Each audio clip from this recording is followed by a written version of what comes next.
ನಿನ್ನಿನ ದಿವಸ ವೇದ ಹೇಳಿದಂತಹ ಕರ್ಮ ಕಾರ್ಯವಾದವನ್ನ ಗೌಡಪಾದರೇ ಅಲ್ಲಗಳೆಯುತ್ತಾ ಇದ್ದಾರೆ. ಅದಕ್ಕೆ 6 ಕಾರಣಗಳನ್ನ ಕೊಟ್ಟಿದ್ದಾರೆ. ನಿನ್ನೆವರೆಗೆ 5 ಕಾರಣ ನೋಡಿದ್ವಿ. ಯಾರ ಹೇಳ್ತೀರ 5 ಕಾರಣಗಳನ್ನ?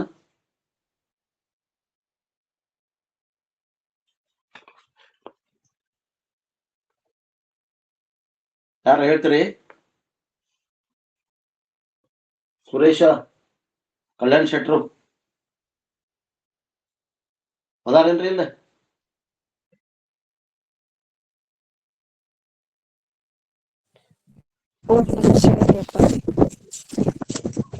ಒಂದೇದ್ ಹೇಳಿದ್ರಿ ಬರೀ ಕರ್ಮನೇ ಕಾರಣ ಅಂತ ಹೇಳಿದ್ರಿ.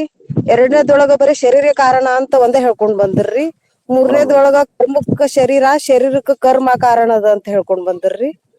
ನಾಲ್ಕನೇದ್ ಏನದಲ್ರಿ, ಶರೀರದಿಂದಲೇ ಕರ್ಮ, ಕರ್ಮದಿಂದಲೇ ಶರೀರ ಅಥ ಹಿಂಗ ಅನವಸ್ಥ ಅಂತ ಹೇಳ್ಕೊಂಡ್ ಬಂದ್ರಿ. ಒಂದರಿಂದ ಒಂದ್ರ ಹಿಂದ ಹಿಂಗ ಕಂಟಿನ್ಯೂಸ್ ಆಗಿ ಅಂತ ಹೇಳ್ರಪ್ಪ ರೀ. ಇನ್ 5ನೇದು ಏನ್ ಹೇಳಿದ್ರತ್ತಂದ್ರಪ್ಪ ರೀ, ನಿನ್ನೆ 5ನೇದ್ನ ಇದ್ದಿದ್ದಿಲ್ರಪ್ಪ ರೀ, ಕ್ಷಮಸ್ರಿ. ಓಂ ನಮಃ ಶಿವಾಯ. ಅದಾಕಂತೂ ಹೇಳಿದ್ರು. ಓಂ ನಮಃ ಶಿವಾಯ. 5ನೇದೇ ಒಂದ್ರಿಂದ ಒಂದೇ ರೌಂಡ್ ಆಗಿ ಬರುತ್ತೆ ಅಂತ 5ನೇದೇ ಹೇಳಿದ್ದು. 3ನೇದು 2 ಒಂದೇ ಸಾರಿ ಹುಟ್ಟುತ್ತೆ, ಕೊಂಬು 2 ಸರಿ ಬರುತ್ತೆ, ಅದು ಆ ತರ ಒಂದೇ ಸರಿ 2 ಹುಟ್ಟಿದೆ ಅಂತ ಹೇಳಿದ್ರು. ಒಂದೇ ಸಲ 3ನೇದ ಒಂದೇ ಸಲ, 4ನೇದು ಕ್ರಮ 1 ಆಗುತ್ತೆ, 1 ಹಿಂಗ್ ಹೇಳ್ಕೊಂತ ಹೋದ್ರೆ ಬಟ್ 5 ಹೇಳಿದ್ರಿ. ಇವತ್ತು 6ನೇದು ಹೇಳ್ತಾರ ನೋಡ್ರಿ. The next one is more serious fallacy and has to be understood carefully. ಇದು 6ನೇದು ಏನದಲ್ಲ, ಸ್ವಲ್ಪ ಆಳವಾದ ಅರ್ಥ ಉಳ್ಳದ ಮತ್ತು ಗಂಭೀರವಾದ ಆರೋಪಣೆಯನ್ನು ಮಾಡ್ತಾರ. ಇದು ಸ್ವಲ್ಪ ತಿಳ್ಕೊಳ್ಳೋದು ಕಷ್ಟ ಅದ, ತಿಳ್ಕೊಡ್ರಿ ಅಂತ. Gaudapada argue that if karma sharira series is anadi, there is no chance for moksha at all. 5ನೇದ್ರಾಗ ಏನ್ ಹೇಳಿದ್ರು ಅಂತಂದ್ರ, ಕರ್ಮ ಶರೀರ ಇದು ಏನೋ ಒಂದು ಸರಪಣಿ ಐತಿ, ಈ ಸರಪಣಿನ ನೀವು ಅನಾದಿ ಅಂತ ಹೇಳಿದ್ರಂದ್ರ ಏನು ಕರ್ಮ ಅನಾದಿ ಐತೋ, ಏನು ಶರೀರ ಅನಾದಿ ಐತೋ, ಏನೋ ಈ ಸರಪಣಿ ಅನಾದಿ ಅಂತ ಹೇಳ್ಬೇಕಾಗ್ತದ. Page number 239. ಕರ್ಮ ಕಾರಣ ಅಂದ್ರ ಮತ್ತು 1ನೇ ದೋಷ ಬರ್ತದ, ಶರೀರ ಕಾರಣ ಅಂದ್ರ 2ನೇ ದೋಷ ಬರ್ತದ.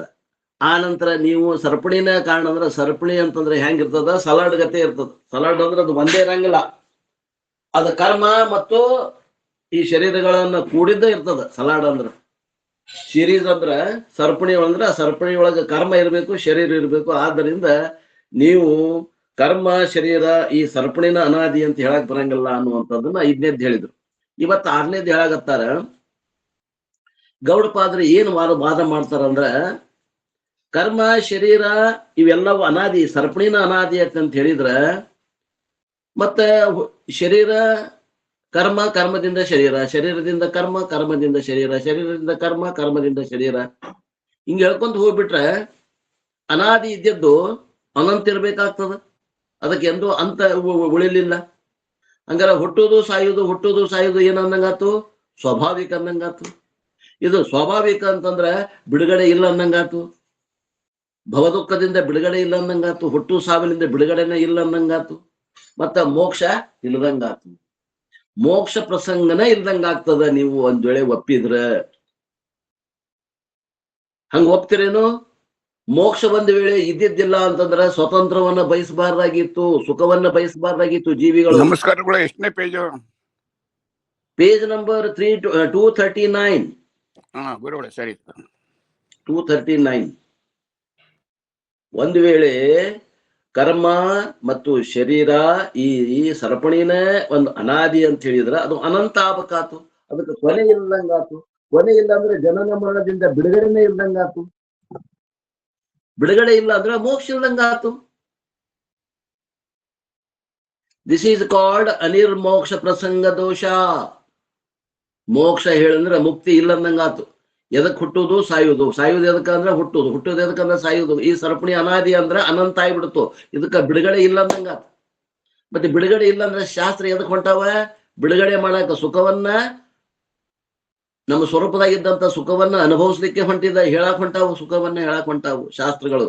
ಮತ್ತ ಆ ಶಾಸ್ತ್ರಕ್ಕೆ ವಿರೋಧ ಆತ್ ನಿಮ್ ಮಾತು. ಅನಿರ್ಮೋಕ್ಷ ಪ್ರಸಂಗ ದೋಷ ಅಂದ್ರ ಮೋಕ್ಷ ಹೇಳುವಂತದ್ದು ಬರ್ಲಿಲ್ಲ ನಿಮ್ಮದ, ನೀವು ಒಂದ್ ವೇಳೆ ಒಪ್ಕೊಂಡ್ರಿ ಅಂತಂದ್ರ ಈ 6ನೇದ್ ಮಾತು ಒಪ್ಕೊಂಡ್ರೆ ಮೋಕ್ಷಕ್ಕ ಹಾನಿ ಬರ್ತದ. ಯಾಕ ಅಂದ್ರ Gaudapada talks about this in verse number 30. ಇದ್ರ ಬಗ್ಗೆ ಗೌಡಪಾದರು 30ನೇ ಶ್ಲೋಕದಾಗ 30ನೇ ಕಾರಿಕೆ ಒಳಗೆ ಹೇಳೋರದ. ನಾವು ಈಗ 24ರ ಒಡ ಬಂದೇವಿ, 30ನೇ ಶ್ಲೋಕದಾಗ ಹೇಳೋರು ಅದಾರ ಅವ್ರು. ಅದನ್ನ ನಾವು ಇಲ್ಲಿ ತಗೊಂಡು ಹೇಳಾಗತ್ತೀವಿ ಅಂತಾರ. But we have to apply it here only. If karma sharira series is without a beginning and whatever is anadi will have to be ananta also. ಯಾವ್ದು ಅನಾದಿ ಅದ ಅದು ಅನಂತ ಇರಬೇಕಾತು. ಬ್ರಹ್ಮನ್ ಈಸ್ ಅನಾದಿ ಅಂಡ್ ಅನಂತ. ಬ್ರಹ್ಮ ಒಂದು ಅನಾದಿ ಅನಂತ ಅದ. ಆಮೇಲೆ ಇದೊಂದು ಅನಾದಿ ಅನಂತ ಆತು. ಯಾವುದು? ಈ ಕರ್ಮ ಶರೀರ ಈ ಸರಪಣಿ ಐತಲ್ಲ, ಇದು ಅನಾದಿ ಅನಂತ ಉಳಿದಾತು. ಹಂಗಾರೆ ಏನಾದವು? ಅನಾದಿ ಅನಂತ ಎರಡಾದವು. ಎರಡಿರಕ್ ಸಾಧ್ಯ ಇಲ್ಲ. ಎರಡು ಪೂರ್ಣ ವಸ್ತುಗಳು ಇರಕ್ ಸಾಧ್ಯ ಬನ್ರಿ? ಇಲ್ಲ. ಬ್ರಹ್ಮನ್ ಈಸ್ ಅನಾದಿ and endless also. What cannot be created cannot be destroyed also. ಯಾವುದಕ್ಕೆ ಹುಟ್ಟಿಲ್ಲ ಅದಕ್ಕೆ ನಾಶನೂ ಇಲ್ಲ ಅನ್ಬೇಕಾತು. ಎದಕ್ಕೆ ನಾಶ ಇಲ್ಲ ಅಂತಂದ್ರೆ ಇದು ಹುಟ್ಟು ಸಾವು ನಮ್ದು ಸ್ವರೂಪನ ಅಂದಂಗಾತು. ಸ್ವರೂಪನ ಅದಾಗಿತ್ತಂದ್ರೆ ನಮ್ಮ ಒಳಗ ಮೋಕ್ಷದ ಇಚ್ಛೆ ಇರಬಾರ್ದಾಗಿತ್ತು. ದುಃಖದಿಂದ ಬಿಡುಗಡೆ ಹೊಂದ್ಬೇಕನ್ನುವಂತ ಇಚ್ಛಾ ಆಯ್ತಿಲ್ಲ ಪ್ರತಿಯೊಬ್ಬರಿಗೆ, ಅದು ಇರಬಾರ್ದಾಗಿತ್ತು. If this karma sharira series is ananta or endless, there is no chance of moksha at all. ಸಿಕ್ಕೇತೇನ್ರಿ? ಪ್ಯಾರಾ ನಂಬರ್ 1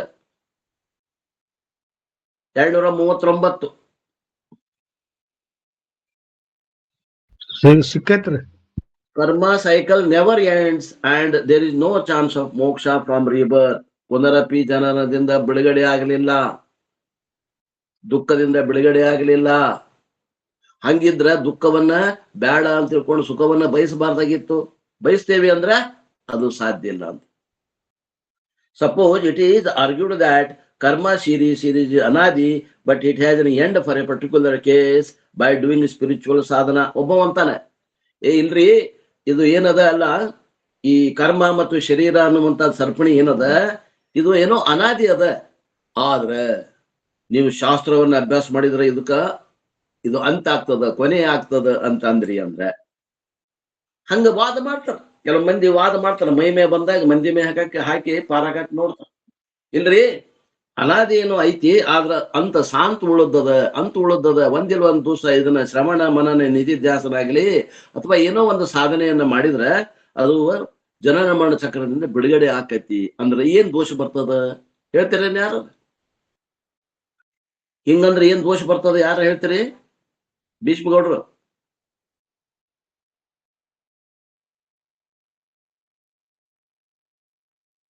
ಹೇಳ್ರಿ ಸಾಹೇಬ್ರಿ. ಏನ್ರಿ? ಎಲ್ಲದ್ರಿ? ಇಲ್ಲೇ ಇದೇನ್ರಿ. ಮತ್ತೆ ಏನು ಇದು ಗಂಭೀರ ವಿಚಾರ, ನೀವು ಇದ್ರಾಗಿಲ್ಲ ಅಂದ್ರೆ ಹೆಂಗ್ರಿ? ಏನ್ ಕೇಳಾಗತ್ತೀರಿ ಅಂತ ಹೇಳ್ರಿ. ಈ ಅನಾದಿ ಅನಂತ ಐತಿ ಅಂತ ನಾವ ಒಬ್ಬ ವಾದ ಮಾಡ್ತಾನೆ. ಈ ಸರಪಣಿ ಏನದ ಕರ್ಮ ಮತ್ತು ಶರೀರ ಈ ಒಂದು ಸರಪಣಿ ಏನದ ಇದು ಅನಾದಿ ಅದ. ಇದು ಸಾಧನೆ ಮಾಡಿದ್ರೆ, ಆಧ್ಯಾತ್ಮಿಕವಾದಂತ ಸಾಧನೆಗಳನ್ನ ಮಾಡಿದ್ರೆ ಒಂದ್ ದಿವಸ ಇದಕ್ಕೆ ಕೊನೆ ಆಗ್ತದ, ಅವಾಗ ಮೋಕ್ಷ ಆಗ್ತದಲ್ಲ ಅಂತ ವಾದ ಮಾಡಿದ್ರೆ ಏನ್ ದೋಷ ಬರ್ತದ ಅಂತ ಕೇಳಾಗತ್ತೀನಿ. ಅದು ಮತ್ತೆ ಅದು ಮುಕ್ತಿನ ಇಲ್ಲ ಅನ್ನೋ ಪ್ರಸಂಗ ಬರುತ್ತೆ. ಅದು ಮುಕ್ತಿದ ಪ್ರಸಂಗ ಮ್ಯಾಲಿದು.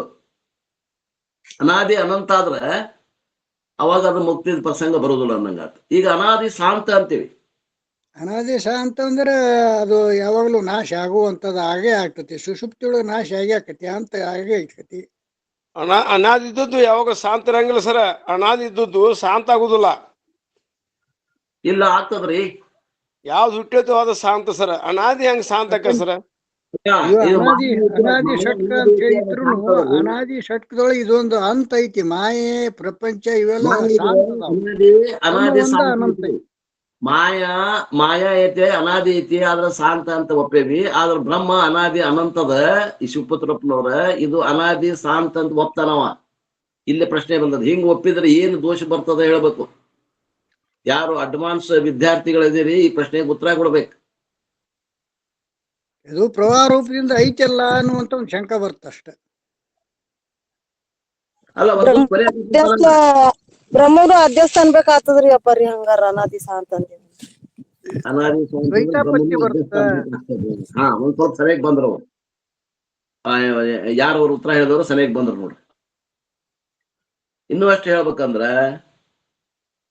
ನಿತ್ಯ ಆತೋ ನಿಮ್ದು ಏನಾತ ಅನಿತ್ಯ ಆತೋ ಇದು ಅನಾದಿ ಅನಿತ್ಯ ಆತೋ ನಿತ್ಯ ಆತೋ ಅನಿತ್ಯ ಆತ್ರಿ ಅಪ್ಪರಿ. ಅನಿತ್ಯ ಆಗ್ತದ. ಮತ್ತ ಅನಿತ್ಯ ಆದ್ರ ಅದು ಅನಾದಿ ಹೆಂಗಾಗ್ತದ? ನಿಮ್ಮ ಮಾತಿನಾಗ ವಿರೋಧ ಆತು ಅಂತ ಹೇಳ್ತಾರೆ ನೋಡ್ರಿ. Gaudapada say that the line of argument has A problem. ಒಂದು ಸಮಸ್ಯೆ ಅದಪ್ಪ. ಸಪೋಸ್ ಅನಾದಿ ಕರ್ಮ sharira series ends one day and that will mark the end of ಸಂಸಾರ. ಒಂದು ದಿವಸ ಕೊನೆ ಆಗ್ತದ, ಅದು ನಿಮ್ಮ ಸಂಸಾರದ ಕೊನೆಯ ದಿನ ಅಂತ ನೀವು ಎಣಿಸ್ತೀರಿ. ವೆನ್ ದ ಸಂಸಾರ ಎಂಡ್ಸ್, ದಟ್ ಎಂಡ್ ಆಫ್ ಸಂಸಾರ will mark the beginning of ಮೋಕ್ಷ.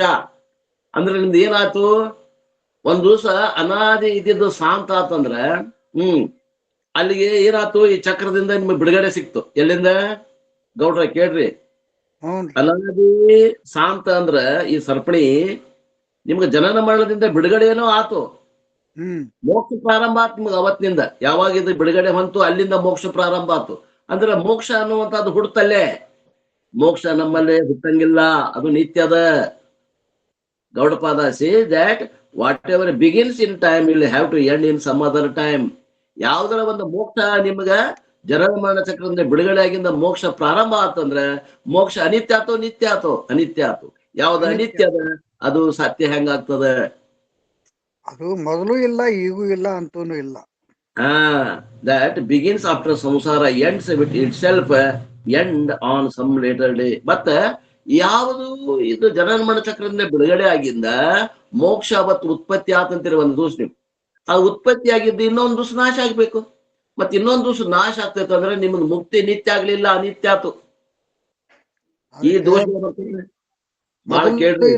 ನಡು ಐತಿ ಅಂತ್ಯನೂ ಇಲ್ಲ ಅಂತಂದ್ರೆ ನಡು ಇದ್ದದ್ದು ಯಾವಾಗಲೂ ಹೋಗೇ ಹೋಗ್ತದೆ. ದೆನ್ ಸಂಸಾರ ವಿಲ್ ಬಿಗಿನ್. ಮತ್ತೇನದು ಸಂಸಾರ ಪ್ರಾರಂಭ ಆಗ್ತದೆ. ಈಗೇನೋ ನಿಮ್ಗೆ ಕೊನೆ ಆಗ್ಯದ, ಮತ್ತೆ ಮುಂದ ಕಾಲಘಟ್ಟದಲ್ಲಿ ಮತ್ತೆ ನಿಮಗೆ ಪುನರಪಿ ಜನನಂ ಪುನರಪಿ ಮರಣಂ ಸಂಸಾರ ಪ್ರಾಪ್ತಿ ಆಗ್ತದ ಅನ್ಬೇಕಾಗ್ತದೆ. Thus there will be series of samsara ending moksha beginning. ಹೆಂಗಂದ್ರ ಸಂಸಾರ ಮುಗೀತು ಅಂದ್ರ ಮೋಕ್ಷ ಪ್ರಾರಂಭ ಆತು. ಅಂದ್ರ ಪ್ರಾರಂಭ ಆದ ಮೋಕ್ಷ ಇನ್ನೊಂದು ಕಾಲಘಟ್ಟದಲ್ಲಿ ಕೊನೆಗೊಳ್ತದ. ಅವಾಗ ನೀವು ಮೋಕ್ಷ ಅನಿತ್ಯ ಆತು ನಿತ್ಯ ಆತು ಅಂದ್ರೆ ಅನಿತ್ಯ ಆತು. ವಿಚಾರ ಮಾಡ್ರಿ. Thus, there will be series of samsara ending, moksha beginning, moksha ending, samsara beginning. ಸಂಸಾರ ಮುಗೀತು, ಮೋಕ್ಷ ಪ್ರಾರಂಭ ಆತು. ಇನ್ನೊಂದು ಕಾಲಘಟ್ಟದಲ್ಲಿ ಮೋಕ್ಷ ಮುಗೀತು ಮತ್ತು ಸಂಸಾರ ಪ್ರಾರಂಭ ಆತು. ಆ ಚಕ್ರ ಮತ್ತೆ ಉಳ್ತದ. ಸಂಸಾರ ಮುಗೀತು, ಮೋಕ್ಷ ಪ್ರಾರಂಭ ಆತು. ಮೋಕ್ಷ ಮುಗೀತು, ಸಂಸಾರ ಪ್ರಾಪ್ತಿ ಆತು. ಈ ಚಕ್ರ ಚಾಲು ಆಗ್ತದೆ ನೀವು ಹಿಂಗ ಒಪ್ಪಿದ್ರ ಅಂತ. Thus, there will be series of samsara ending, moksha beginning, moksha ending, samsara beginning. There will be thus a only temporary moksha, and according to Veda, temporary moksha is not a moksha at all. ಶಾಸ್ತ್ರ ದೃಷ್ಟಿಯಿಂದ ಮೋಕ್ಷ ಒಮ್ಮೆ ಆದ್ರೆ ಮತ್ತೆ ಹಗಲೆಲ್ಲ ಆಗುದಲ್ಲ. The Anadi Karma Sharira series has a fallacy that no moksha is possible. ಈ ಚಕ್ರವ ನೀವು ಅನಾದಿ ಅಂತ ಒಪ್ಪಿದ್ರೆ ನಿಮ್ದು ಮೋಕ್ಷ ಏನಾಗ್ತದೆ, ಸಮಸ್ಯೆ ಒಳಗೆ ಬೀಳ್ತದೆ ನಿಮ್ ಮೋಕ್ಷ. How can Veda prescribe ಸೃಷ್ಟಿ in which moksha itself is not possible? ಅಂದ್ರೆ ವೇದ ಸೃಷ್ಟಿಯನ್ನ ಹೇಳ್ತದ, ಮತ್ತೆ ಮೋಕ್ಷಕ್ಕಲ್ಲಿ ಅವಕಾಶ ಇಲ್ಲ ಅನ್ನುವಂತ ಸೃಷ್ಟಿಯನ್ನ ಯಾಕೆ ಹೇಳ್ಬೇಕು? ವಿಚಾರ ಮಾಡಲ್ಲ. ಸೃಷ್ಟಿ ಹೇಳೈತಿ, ವೇದ ಹೇಳಿಲ್ಲ ಅಂತಲ್ಲ. ತಸ್ಮಾತ್ ವಾ ಯತಸ್ಮಾತ್ ಆತ್ಮನ ಆಕಾಶ ಸಂಭೂತ ಹೇಳೈತಿ. ಮತ್ತೆ ಸೃಷ್ಟಿನೇ ಹೇಳೈತಿ ಉಪನಿಷತ್ತು.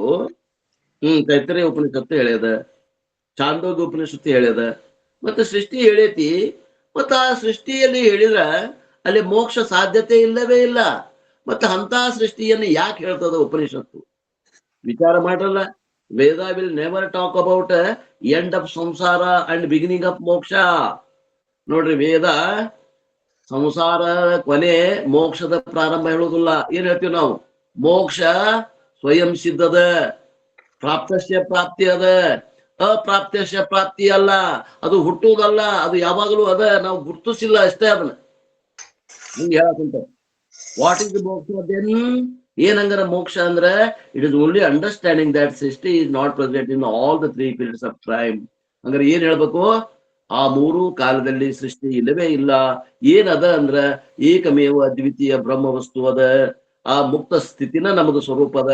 ಅದ್ರ ಮೇಲೆ ಆರೋಪಿತವಾಗಿ ಈ ಸಂಸಾರ ತೋರಾಗತ್ತದ, ಈ ಜಗತ್ತು ತೋರಾಗತ್ತದ. ಜಗತ್ತು ಭ್ರಮೆ ಅದ, ನಾನು ಶರೀರ ಅನ್ನೋದು ಭ್ರಮೆ ಅದ. ಹಿಂಗೆ ಹಾಕೊಂಟಿದ ಶಾಸ್ತ್ರ. ಅಂದ್ರ ಹೊಂದಿಕೆ ಆಗ್ತದ. Origination of the world has to be negated. ಜಗತ್ತಿನ ಸೃಷ್ಟಿಯನ್ನು ಅಲ್ಲಗಳೆಯಲೇಬೇಕಾಗ್ತದೆ. ಅನಿರ್ವಾ ಬೇರೆ ದಾರಿ ಇಲ್ಲ ನಮಗೆ. Existing of the world is to be negated. ಹುಟ್ಟು ಅಷ್ಟ ಅಲ್ಲ, ಆ ಜಗತ್ತು ಅದ ಅನ್ನೋದು ಅಲ್ಗಳಿಬೇಕಾಗಿದೆ. Appearance of the world has to be accepted. ಜಗತ್ತು ಕಾಣ್ತದ ಅನ್ನೋದು ಒಪ್ಕೋಬೇಕಾಗ್ಯದ. ಏನ್ರಿ? ಜಗತ್ತು ಕಾಣ್ತದ ಅಂತ ಒಪ್ಕೋಬೇಕಾಗ್ಯದ. ಜಗತ್ತು ಹುಟ್ಟಿಲ್ಲ ಅಂತ ಒಪ್ಕೋಬೇಕಾಗ್ಯದ. ಜಗತ್ತಿಗೆ ಇರುವಿಕೆ ಇಲ್ಲ ಅಂತ ಒಪ್ಕೋಬೇಕಾಗ್ಯದ. ಮತ್ತ ಇದು ಏನು ತೋರಾಗತೈತಲ್ಲ ಈ ಜಗತ್ತು, ಇದು ಅವಿದ್ಯೆಯಿಂದ, ಮಾಯೆಯಿಂದ, ತಪ್ಪು ತಿಳುವಳಿಕೆಯಿಂದ ತೋರಾಗತ್ತದ, ಭ್ರಮೆಯಿಂದ ತೋರಾಗತ್ತದ ಅಂತ ತಿಳ್ಕೊಬೇಕಾಗ್ಯದ ಆತ್ಮೀಯರೇ.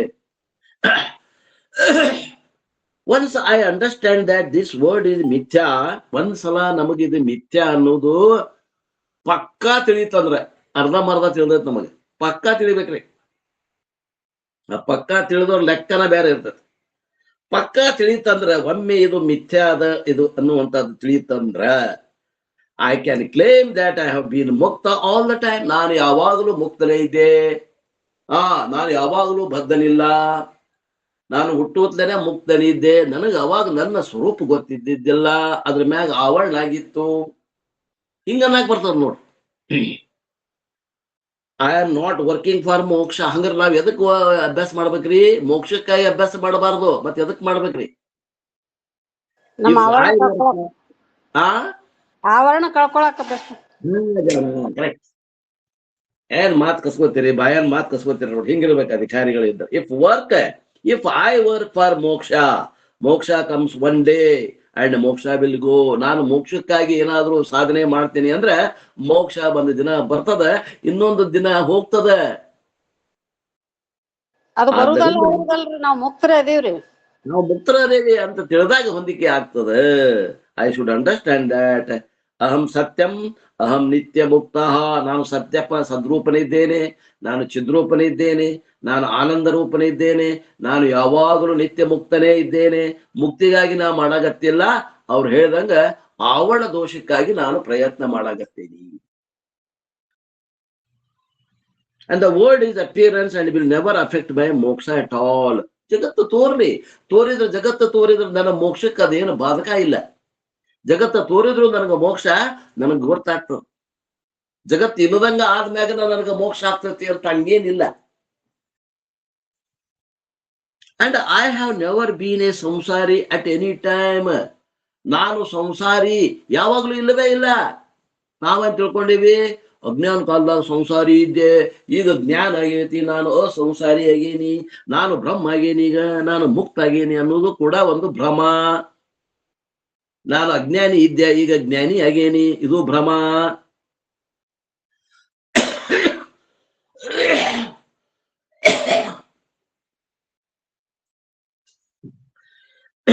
ನೋಡ್ರಿ, ಅದಕ್ಕ ನನ್ನ ಜ್ಞಾನ ಆಗೈತಿ ಅನ್ನಬಾರ್ದ್ರಿ. ನಾ ಈಗ ಮೊದಲು ಅಜ್ಞಾನಿ ಇದ್ದೆ, ನಾ ಜ್ಞಾನಿ ಆಗೇನಿ ಅನ್ಬಾರ್ದು. ಹಂಗಂದ್ರು ಅದು ಮುಂದೆ ಭ್ರಮ ಅಂತ, ಉತ್ತರ ಭ್ರಮ ಅಂತಾರ. ಅದಕ್ಕೆ ಒಂದು ಪೂರ್ವ ಭ್ರಮ, ಒಂದು ಉತ್ತರ ಭ್ರಮ.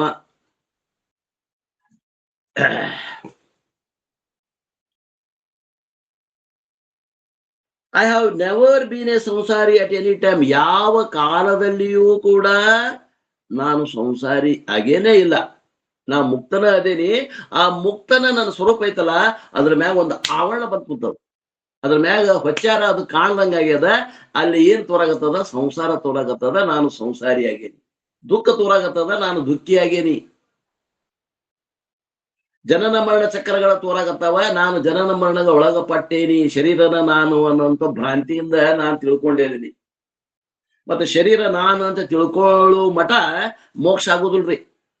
ನನಗೆ ಮೋಕ್ಷ ಆಗುದೇ ಇಲ್ಲ. ಎಲ್ಲಿ ಮಠ ನಮ್ಗೆ ಶರೀರ ನಾನು ಅನ್ನೋ ಭಾವದ ನಾವು ಹುಟ್ಟುವುದು ಸಾಯುವ ಸರಪಡಿಯಿಂದ ನಮ್ಗೆ ಅದನ್ನ ತಪ್ಪಿಸ್ಕೊಳಕ್ ಆಗಂಗನೇ ಇಲ್ಲ. ಮತ್ತೆ ಯಾವಾಗ ತಪ್ಪಿಸ್ಕೊಳಕ್ ಬರ್ತದ ಅಂದ್ರೆ, ಈ ನಾನು ಶರೀರ ಅಲ್ಲ, ಶರೀರಕ್ಕೆ ಸಾಕ್ಷಿಯಾಗಿರುವಂತ ನಿರಾಕಾರ ನಿರ್ಗುಣ ವ್ಯಾಪಕವಾದಂತ ಚೇತನನ ಅಧೀನಿ ಅಂದಾಗ ಅವಾಗ ಏನಾಗ್ತದ? ಪೀಡಾ ಎಲ್ ಮ್ಯಾಗ ಹೋಗತಿ? ಪೀಡಾ ಎದ್ರ ಮ್ಯಾಗ ಹೋಗತ್ತಿದ? ಆ ಶರೀರದ ಮ್ಯಾಗ ಹೋಗ್ತದ. ಶರೀರಕ್ಕೆ ಮಾತ್ರ ಹುಟ್ಟು ಸಾವು ಯಾರು ತಪ್ಸಾಕ್ ಬರಂಗಿಲ್ಲ, ಅದ್ರ ಸ್ವರೂಪ ಐತೆ. ಶರೀರಕ್ಕೆ ದುಃಖ ಸುಖ ದುಃಖಗಳು, ಶರೀರಕ್ಕೆ ಹುಟ್ಟು ಸಾವುಗಳು ನೀವ್ ಬೇಕಾಟ ಅಭ್ಯಾಸ ಮಾಡ್ರಿ ಆಗುವ. ನಾ ಬಹಳ ಅಭ್ಯಾಸ ಮಾಡೇನ್ರಿ, ಶರೀರಕ್ಕೆ ಸಾವು ಬರಂಗಿಲ್ಲ ಅಂತೀರೇನು? ಶ್ರವಣ ಮನನ ನಿಧಿಧ್ಯಾಸನ ಮಾಡಿದೀನಿ, ನನ್ನ ಶರೀರಕ್ಕೆ ಸಾವು ಬರುದಿಲ್ಲ ಅಂತೀರಿ? ಇಲ್ಲ, ಶರೀರಕ್ಕೆ ಸಾವು ಬರುದ. ನಾನು ಅಭ್ಯಾಸ ಮಾಡಿದ್ದೇನೆ, ಶಾಸ್ತ್ರವನ್ನ ತಿಳ್ಕೊಂಡೇನಿ ಅಂದ್ರ ಆತ್ಮನನ್ನ ತಿಳಿದ್ರೆ ಮಾತ್ರ ಸಾವು ನಮಗ್ ಬರಲ್ಲ. ಶರೀರಕ್ಕೆ ಸಾವಾದ್ರೂ ಕೂಡ ನಮಗ್ ಸಾವು ಇರಲ್ಲ.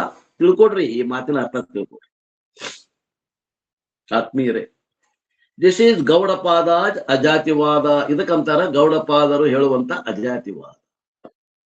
The topic is concluded in the 23rd verse. ಈ ವಿಷಯವನ್ನ 23ನೇ ಶ್ಲೋಕ ಕಾರಿಕೆವಾಗ ಅವರು ಹೇಳಿ ಮುಗಿಸಿದ. ಹಂಗಾರೆ ಏನಾತ್ರಿ ನಿರ್ಣಯ? ಒಟ್ಟಿನ ಮೇಲೆ ಏನಾತ್ರಿ ನಿರ್ಣಯ ಅಂದ್ರ, ಕರ್ಮನೂ ಕೂಡ ಹುಸಿ ತೋರಿಕೆ, ಶರೀರನೂ ಕೂಡ ಹುಸಿ ತೋರಿಕೆ. ಯಾಕಂದ್ರ ಮಾಯೆಯಿಂದ ತೋರ್ತಾ ಇದೆ, ಅನಾದಿ ಅವಿದ್ಯೆಯಿಂದ ತೋರ್ತಾ ಇದೆ. ಅವೆಲ್ಲ ಬರೀ ಹುಸಿ ತೋರಿಕೆಗಳು ಮಾತ್ರ. ಯಾರಲ್ಲಿ ತೋರ್ತಾವವು? ಸಾಕ್ಷಿಯಲ್ಲಿ ತೋರ್ತಾವ. ಸಾಕ್ಷಿ ಯಾರು? ನಾನು ನಿತ್ಯ ಪರಿಪೂರ್ಣನಾದಂತ ಆತ್ಮ. I do not have to get liberation. ಸಾಕ್ಷಿಗೆ ಮೋಕ್ಷ ಇಲ್ಲ, ಅವ ಮುಕ್ತನೇ ಅದ. ಮತ್ತೆ ಶರೀರಕ್ಕ ಮೋಕ್ಷ ಆಗೋದೇ ಇಲ್ಲ, ಅದು ಯಾವಾಗಲೂ ಜನನ ಮರಣಕ್ಕೆ ಒಳಗಾಗಿದ್ದದ. ಹಂಗಂದ್ರೆ ಏನ್ ಅನ್ನಂಗಾತು? ಶರೀರಕ್ಕ ಮೋಕ್ಷ ಇಲ್ಲ, ಆತ್ಮನಿಗೆ ಮರಣ ಇಲ್ಲ. ನೀ ಯಾರು ಅಂದ್ರೆ ನಾನು ಆತ್ಮ. ಅಂದ್ರೆ ಆತ್ಮನಿಗೆ ಮರಣ ಇಲ್ಲ ಅಂದ್ರೆ ಏನಂದಂಗಾತು? ನನಗ ಮರಣ ಇಲ್ಲ. ನನಗ ಮರಣ ಇಲ್ಲ ಅಂದ್ರೆ ಏನಾಯ್ತು? ನನ್ನ ಶರೀರಕ್ಕೆ ಐತಿ ಅಂದ್ರೆ ಐತಿ, ಶರೀರಕ್ಕೆ ಇರೋದ. ಇಷ್ಟ ಏನ್ರಿ ಇದು ಶಾಸ್ತ್ರ? ಹೌದು, ಇಷ್ಟ ಆಯ್ತು ಅಂತ. ಇಷ್ಟ ಅದ ಶಾಸ್ತ್ರ.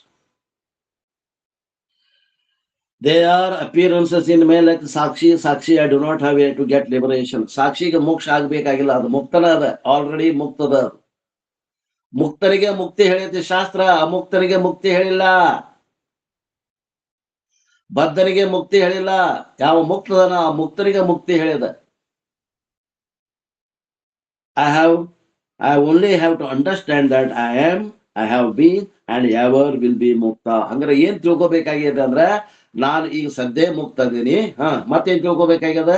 ನಾ ಈ ಜ್ಞಾನಕ್ಕಿಂತ ಮೊದಲು ಮುಕ್ತನಾದೀನಿ, ಈಗೂ ಮುಕ್ತ ಅದೇನಿ, ಇನ್ನು ಮುಂದೂ ಮುಕ್ತ ಅದೇನಿ, ಇನ್ನು ಯಾವಾಗಲೂ ಮುಕ್ತನ ಅದೇನಿ.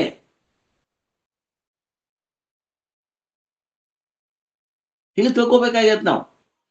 ಇಲ್ಲ, ನಾನು ಎಷ್ಟು ದಿವಸ ಸಾಧನೆ ಮಾಡಿದ್ದಿಲ್ಲ, ಬದ್ದಾಗಿದ್ದೆ, ಈಗ ಜ್ಞಾನ ಆಗೈತಿ, ಸಾಧನೆ ಮಾಡೀನಿ, ಈಗ ಮುಕ್ತ ಆಕೇನಿ, ಹಿಂಗೈತೇನು? ಇಲ್ಲ, ಯಾವಾಗಲೂ ಮುಕ್ತನೇ ಅದೇನ. ನನ್ನ ಸ್ವರೂಪನ ಮುಕ್ತಿ ಅದ, ಮುಕ್ತ ಸ್ಥಿತಿ ಅದ. ಅದರಿಂದ ಮರಣದಿಂದ ಮುಕ್ತನಾಗಿದ್ದೇನೆ, ದುಃಖದಿಂದ ಮುಕ್ತನಾಗಿದ್ದೇನೆ, ಶರೀರದಿಂದ ಮುಕ್ತನಾಗಿದ್ದೇನೆ, ಜನನ ಮರಣ ಚಕ್ರದಿಂದ ಮುಕ್ತನಾಗಿದ್ದೇನೆ. ಆತ್ಮನಿಗೆ ಜನನ ಮರಣ ಇಲ್ಲ, ಶರೀರಕ್ಕದ. ಆ ಶರೀರ ಆತ್ಮ ಇದ್ದು ಶರೀರ ಅಂತ ನಾನಂತ ತಿಳ್ಕೊಂಡಾಗ ಶರೀರಕ್ಕಾಗುವಂತಹ ಧರ್ಮಗಳನ್ನ ನನ್ನ ಮೇಲೆ ಆರೋಪ ಮಾಡ್ಕೊಂಡು ನಾನು ಹುಡ್ತೇನೆ, ನಾನು ಸಾಯ್ತೇನೆ ಅಂತ ತಿಳ್ಕೊಂಡಿದ್ದೇನೆ.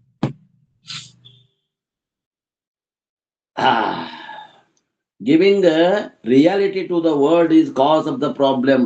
ಜಗತ್ತಿಗೆ ಸತ್ಯತ್ವ ಬುದ್ಧಿ ಕೊಟ್ಟಿದ್ದ ತಪ್ಪಾಗ್ಯದ, ನನ್ನ ಸಂಸಾರಕ್ಕೆ ನನ್ನ ದುಃಖಕ್ಕೆ ಕಾರಣ ಆಗ್ಯದ. ಅದಕ್ಕೆ ಈ ಜಗತ್ತಿಗೆ ಸತ್ಯತ್ವ ಬುದ್ಧಿ ಕೊಡಬೇಡ್ರಿ, ಇದು ಪ್ರಾತಿಭಾಸಿಕದ ವ್ಯವಹಾರ ಆದ್ರೂ ಆಗುವಂದಾಕ. ಆದ್ರೆ ಇದು ಪ್ರತೀತಿ ಮಾತ್ರ ಅದ, ವಿಚಾರ ಮಾಡಿದ್ರೆ ಇಲ್ಲ. ಅವಿಚಾರ ಸಿದ್ಧದ, ವಿಚಾರ ಬಾಧಿತದ. ವಿಚಾರ ಮಾಡಬಾರ್ದು ನಾವು, ವಿಚಾರ ಮಾಡಿದ್ರೆ ಇದು ಗೊತ್ತಾಗ್ತದ. ವಿಚಾರ ಮಾಡಿಲ್ಲ ನಾವ್ಯಾರು. With this refutation of Vedic theory is also over. ಇದನ್ನು ಅಲ್ಲಗಳೆಯುವುದರಿಂದ, ಸೃಷ್ಟಿಯನ್ನ ಅಲ್ಲಗಳೆಯುವುದರಿಂದ ನಮ್ಮ ವೇದದಲ್ಲಿ ಇದ್ದಂತಹ ಏನದ ಮೋಕ್ಷ ಸ್ಥಿತಿಯ ಬಗ್ಗೆನೂ ವರ್ಣನೆ ಮಾಡಿದಂಗಾತು. Later Gaudapada will discuss one more point. ಇದಾದ ನಂತರ ಇನ್ನೂ ಒಂದು ಪಾಯಿಂಟ್ ಅವ್ರು ವಿಚಾರ ಮಾಡೋದಾದ್ರೆ ಗೌಡಪಾದಾಚಾರ್ಯರು ಏನದು ಅಂದ್ರೆ, if a Vedic theory of creation is not A fact.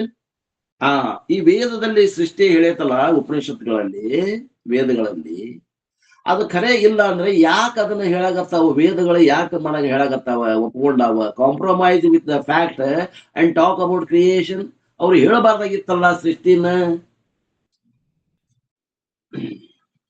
ಅಂತ ಯಾರಾದ್ರೂ ಪ್ರಶ್ನೆ ಮಾಡಿದ್ರೆ, it is a deliberate compromise because a person cannot accept the idea of no creation in the beginning. ಅದನ್ನ ಯಾಕೆ ಹಂಗ ಮಾಡೈತಿ ಅಂತಂದ್ರ ಏನ್ರಿ, ಡೆಲಿಬರೇಟ್ ಅಂದ್ರೆ ಉದ್ದೇಶಪೂರ್ವಕವಾದಂತ ಒಪ್ಪಂದ ಮಾಡ್ಕೊಂಡದ ಅದು. ಏನ್ರಿ, ಡೆಲಿಬರೇಟ್ ಕಾಂಪ್ರಮೈಸ್. ಕಾಂಪ್ರಮೈಸ್ ಅಂದ್ರೆ ಒಪ್ಪಂದ. ಯಾರು ಮಾಡ್ಕೊಂಡಾರ? ವೇದ ಮಾಡ್ಕೊಂಡದ. ಏನ್ ಮಾಡ್ಕೊಂಡದ? ಒತ್ತಾಯ ಪೂರ್ವಕವಾಗಿ, ಉದ್ದೇಶ ಪೂರ್ವಕವಾಗಿ ಒಂದು ಒಪ್ಪಂದ ಮಾಡ್ಕೊಂಡದ. ಯಾಕಂದ್ರ ಆ ಸೃಷ್ಟಿ ಹೇಳಿಕಂದ್ರ, ಅಧ್ಯಾರೋಪ ಮಾಡಿ ಅಪವಾದ ಮಾಡ್ಲಿಕ್ಕಂದ್ರ ಆತ್ಮಸ್ವರೂಪ ಇವ್ದು ಗೊತ್ತಾಗೋದಿಲ್ಲ ಅಂತ ತಿಳ್ಕೊಂಡು ಅದನ್ನ ಆರೋಪ ಮಾಡ್ಕೊಂಡದ. Initially, we are all sure that there is no word, and so we are attracted to scriptures that talk about creation. Initially, we are all sure that there is a word. ಮೊದಲು ಬಂದಾಗ ನಾವು ಎದಕ್ ಬಂದ್ವಿ? ವೇದಾಂತ ಗುರುಗಳ ಹತ್ರ ಯಾಕೆ ಬಂದೇವಿ? ನಾವು ಏನೇನೋ ಸಮಸ್ಯೆಗಳಿಗೆ ಪರಿಹಾರ ಮಾಡ್ಕೊಂತ ಬಂದ್ವಿ. 60, 70, 80 ವರ್ಷ ಆತು. 40ರಿಂದ ಹಿಡಿದು 80 ಮಠ ವಯಸ್ಸಾದವು. ಸಂಸಾರದಾಗ ಏನೇನೋ ತಳಗ ಮ್ಯಾಗ ಮಾಡಿದ್ವಿ, ಕುಡ್ಸುದು ಕಳಿದು ಮಾಡಿದ್ವಿ, ಏನಾರ ಪರಿಹಾರ ಆಕತ್ತೆ ನೋಡಿದ್ವಿ, ಪರಿಹಾರ ಆಗಬಾರ್ದು. ಸಮಸ್ಯೆಗೆ ಪರಿಹಾರ ಆಗಬಾರ್ದು. ಪರಿಹಾರ ಆದಂಗ ಆಗ್ತದ, ಮತ್ತು ದುಃಖ ಐತಿ ದುಃಖ ತಪ್ಪಬಾರ್ದು. ಹೆಗಲು ಬದಲಾವಣೆ ಆಗಾಗತ್ತದ. ಹಂಗಾರೆ ನಿಜವಾದ ಪರಿಹಾರ ಇಲ್ಲೇರ ಐತೇನು ಅಂತ ಇಲ್ಲಿ ಹಣಿಕ್ ಹಾಕಕ್ ಬಂದ್ವಿ. ಇಲ್ಲಿ ಏನೋ ಐತಿ ಅನಿಸ್ತು ನಮಗ. ಆದ್ರ ಬಂದಾಗ ನಮ್ಗ ಸಮಸ್ಯೆ ಇತ್ರಿ, ಜಗತ್ ಖರೆ ಅದ ಅಂತ ನಮಗ್ ತಿಳ್ಕೊಂಡಿದ್ವಿ. ಮತ್ ಖರೆ ಅಂತ ತಿಳ್ಕೊಂಡವ್ರು ಜಗತ್ತ ಇಲ್ಲ ಅಂದ್ರೆ ಯಾಕೆ ಬರ್ತಾರ್ರಿ ಅವರು? ಅವ್ರಂಗ ನಾವು ಅನುವಾದ ಮಾಡ್ಕೊಂಡು ಒಪ್ಕೊಂಡಿದ್ದದ ಶಾಸ್ತ್ರನ. ವೇದಗಳು ಕೂಡ ಅದಕ್ಕೆ ಬರುವಂತ ಶಿಷ್ಯರು ಜಗತ್ ಸತ್ಯತ್ವ ಬುದ್ಧಿಯಿಂದ ಬಂದಿರ್ತಾರೆ. ಅದಕ್ಕೆ ಅದು ಕೂಡ ಆ ಶಿಷ್ಯರು ಅಥವಾ ಜಿಜ್ಞಾಸುಗಳು ಒಪ್ಕೊಂಡಂಗ ಅದು ಒಪ್ಕೊಂಡದ. ಟೈಮ್ ಬೀಯಿಂಗ್ ಯಾರ ಗುರುಗಳ ಹತ್ರ ಹೋಗ್ರಿ, ಅವ್ರ ಹತ್ರ ಹೇಳ್ರಿ, ನಿಮ್ ಸಂಸಾರ ದುಃಖ ಅದರಿಪ್ಪ, ನೀವು ಬಾಳ ಪುಣ್ಯವಂತರ ಅದಿರಿ ಅಂತ ನೀವು ಹೋಗಿ ಹೇಳ್ರಿ. ಅವ್ರು ಏನಂತಾರ? ಹೌದಪ್ಪ, ಬಾಳ ದುಃಖ ಐತಪ್ಪ ಸಂಸಾರ ಅಂತಾರ ಅವ್ರು. ನೀ ಬಾಳ ತ್ರಾಸ್ ತಗೊಂಡ್ ಬಂದೀಪ, ಬಾ ಒಳಗ್ ಬಾ, ಕೈಕಾಯಿ ಮಾರಿ ತುಕ್ಕೋ, ಅಲ್ಲಿ ಭೋಜನಾಲಯಕ್ಕೆ ಹೋಗಿ ಊಟ ಮಾಡಿ, ಮೊದಲು ಊಟ ಮಾಡಿ ಸ್ವಲ್ಪ ರೆಸ್ಟ್ ತಗೋ, ಆಮ್ಯಾಗ ಮಾತಾಡೋಣ ಅಂತ ಅಂತಾರ. ಎಲ್ಲಿತ್ತು ಜಗತ್ತ ಇಲ್ಲ ಅಂತಾರ ಅವ್ರ. ಹುಚ್ಚ, ಜಗತ್ತೇನ್ ದುಃಖ ಕೊಟ್ಟೈತಿ? ಜಗತ್ತ ಇಲ್ಲದ ಜಗತ್ತ ನಿನಗೆ ಹೆಂಗ್ ದುಃಖ ಕೊಡ್ತದ ಅಂತಾರನು? ಇಲ್ಲ, ಅವ ಖರೆ ಐತಿ ಅಂತ ಬಂದಾನ, ದುಃಖದಿಂದ ಬಂದಾನ. ಬಹಳ ದುಃಖ ಆಗೈತ ಅವನು ಸಂಸಾರದಾಗ, ದುಃಖನ ಅನುಭವಿಸನ ಬಂದಾನ ಗುರುವಿನ ಹತ್ರ. ಹೌದಪ್ಪ, ಸಂಸಾರ ಐತಿ, ಜಗತ್ತ ಐತಿ, ದುಃಖ ಕೊಡ್ತದ ಅಂತ ಒಪ್ಕೊಂಡಾರ ಅವರು. ಅವ ಒಪ್ಕೊಂಡಲ್ಲ ಅಂತ ಇವ್ರು ಒಪ್ಕೊಂಡಾರ. We are all sure that there is a word, and so we are attracted to scriptures that talk about creation. ಅದ್ರ ಸೃಷ್ಟಿ ಹೇಳಿದ್ರೆ ಅದು ನಮ್ಗೆ ಅಟ್ರಾಕ್ಷನ್ ಮಾಡ್ಕೊಳಕ ಸೃಷ್ಟಿ ಹೇಳೈತದು ವೇದ. ವೇದಾಂತ takes us out of samsara which was never there to begin with. ಅದು ಐತೆ ಅಂತ ಆರೋಪ ಮಾಡಿ, ಅಧ್ಯಾರೋಪ ಮಾಡಿ, ಅಪವಾದ ಮಾಡಿದಾಗ, ಜಗತ್ತಿಗೆ ಇಲ್ಲವೇ ಇಲ್ಲ ಅಂತ ಅದು ಸಿದ್ಧ ಮಾಡಿದಾಗ, ಅವಾಗ ನಮಗೆ ಹೇಳ್ತದ ಜಗತ್ತು ಇಲ್ಲವೇ ಇಲ್ಲ ಅಂತ ತಿಳ್ಕೊಂಡು. ಈ ರೀತಿ ಶಾಸ್ತ್ರಗಳು ಒಪ್ಕೊಂಡಾವ, ನಮ್ಮ ಸಲುವಾಗಿ ಒಪ್ಕೊಂಡಾವ. Initially, if the scriptures say that there is no samsara, when we feel samsara, we will reject the scriptures. ಮೊದಲು ಬರುತ್ತಾನೆ ಸಂಸಾರ ಎಲ್ಲೈತೋ ಇಲ್ಲ ಅಂತ ಹೇಳಿದ್ರೆ ಕೇಳ್ತಾನೆ ನಾವ, ಏನೋ ತಲೆ ಕೆಟ್ಟೈತೆ ನಿಂದ, ನಾ ತ್ರಾಸಾಗಿ ಬಂದ್ರೆ ಸಂಸಾರನೇ ಇಲ್ಲ ಅಂತ, ಇವ ಒಂದು ಹುಚ್ಚದನ ಅಂತ ಹೋಗ್ಬಿಡ್ತಾನ. Vedanta employs the method of adhyaropa apavada. ಅಧ್ಯಾರೋಪ ಅಪವಾದ ಪ್ರಕ್ರಿಯೆಯನ್ನ ವೇದಾಂತದಲ್ಲಿ ಬಳಸಲಾಗಿದೆ. It accept that there is a problem of samsara, ಜನನ ಮರಣ ಸಂಸಾರ, ದುಃಖ, ಸಂಸಾರದಲ್ಲಿ ದುಃಖ ಅದ ಅನ್ನೋದು ಒಪ್ಪಿಕೊಂಡು. ಯಾಕ ಅದು ಒಪ್ಪಿಲ್ಲ? ಈ ಶಿಷ್ಯರು ಒಪ್ಪಿಕೊಂಡಾರಂತ ಅದು ಒಪ್ಕೊಂಡರು. Builds an elaborate scheme of karma theory to explain. Karma theory ಅನ್ನೋದು ಕೂಡ ಅಧ್ಯಾರೋಪ, ಅದು ಖರೆ ಅಲ್ಲ. And then explain later that there is no problem in all the 3 periods of time. ಅಜಾತಿವಾದಕ್ಕೆ ಬಂದ ಮೇಲೆ ಅವಾಗ ಏನಪ್ಪಾ, ನಿಂದೆಲ್ಲ ಏನೂ ಇಲ್ಲ ನೋಡಿ, ಸೃಷ್ಟಿನೂ ಇಲ್ಲ, ನಿನಗೆ ದುಃಖನೂ ಇಲ್ಲ, ನಿನಗೆ ಸಂಸಾರನೂ ಇಲ್ಲ, ಎಲ್ಲ ನಿನ್ನ ಭ್ರಮೆ ಅಂತ ಹೇಳ್ಬಿಡ್ತದೆ. However, within the appearance, karma theory has a relevance, but it doesn't have an absolute reality. ಹಂಗಾರೆ ಕರ್ಮ ಥಿಯರಿನ ಒಪ್ಕೋಬೇಕಾ ಒಪ್ಕೋಬಾರ್ದು ಅಂದ್ರೆ, ಮನದೋಷ ವಿಕ್ಷೇಪ ದೋಷ ಇದ್ದಾಗ ಒಪ್ಕೋಬೇಕು, ಆವರಣ ದೋಷ ಕಳ್ಕೊಂಡ ಮೇಲೆ ಒಪ್ಕೋಬಾರದು. ಎಲ್ಲವೂ ಹಿಂಗಾದಾವ ಆತ್ಮೀಯರೇ. ಯಾವುವು ಪರ್ಮನೆಂಟ್ ಸಾಧನೆ ಇಲ್ಲ, ಮಾಡುವು ಬಿಡುವು ಅದಾವ. ಕರ್ಮಯೋಗ ಸಾಯ್ಕೊಂತ ಸಾಯುಮಠ ಮಾಡ್ಬೇಕೇನ? ಇಲ್ಲ. ಉಪಾಸನೆ ಯೋಗ ಸಾಯುಮಠ ಮಾಡ್ಬೇಕೇನ? ಇಲ್ಲ. ಕರ್ಮಯೋಗ ಎಲ್ಲಿ ಮಠ ಮಾಡಬೇಕು, ಉಪಾಸನೆ ಯೋಗ ಎಲ್ಲಿ ಮಠ ಮಾಡಬೇಕು, ಆವರಣ ಕಳ್ಕೊಳ್ಳೋ ಮಠ ಏನ್ ಮಾಡಬೇಕು ಎಲ್ಲ ಹೇಳ್ಕೊಂತ ಬಂದಾರ. With this all the theories of creation have been refuted.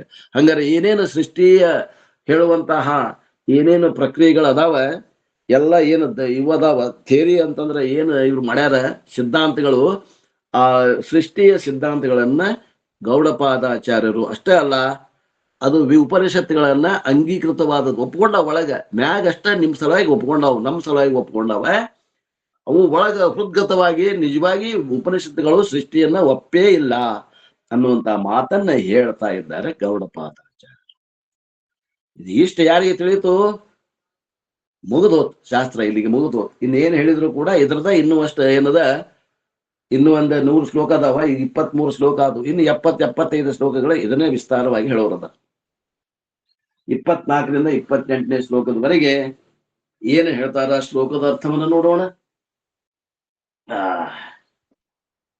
ಗುಂಪನಾಗಿ ಹೇಳ್ತಾ ಇದೆ, ಗುಂಪು 4-5 ಶ್ಲೋಕಗಳ ಗುಂಪಿನ ತಗೊಂಡು, ಯಾಕಂದ್ರ ವೈಯಕ್ತಿಕವಾದಂತಹ ಶ್ಲೋಕಗಳನ್ನು ಬಿಡಿಸೋದು ಮತ್ತ ಅದ್ರ ಅಷ್ಟ ಹೇಳೋದು ಕಠಿಣ ಅದ. ಶಾಸ್ತ್ರ ಬಹಳ ಕಠಿಣ ಅದ. ಇದು ಅದನ್ನ ಹೇಳ್ಬಿಟ್ಟಾರ ಮೊದಲು. ಗೌಡಪಾದರ ಶಬ್ದಗಳ ಬಹಳ ಕಠಿಣ ಅದಾವ. ಅಂತ ಶಬ್ದಗಳನ್ನ ಬಳಸ್ಯಾರ. ಈಗ 24ನೇ ಶ್ಲೋಕ ನೋಡೋಣ.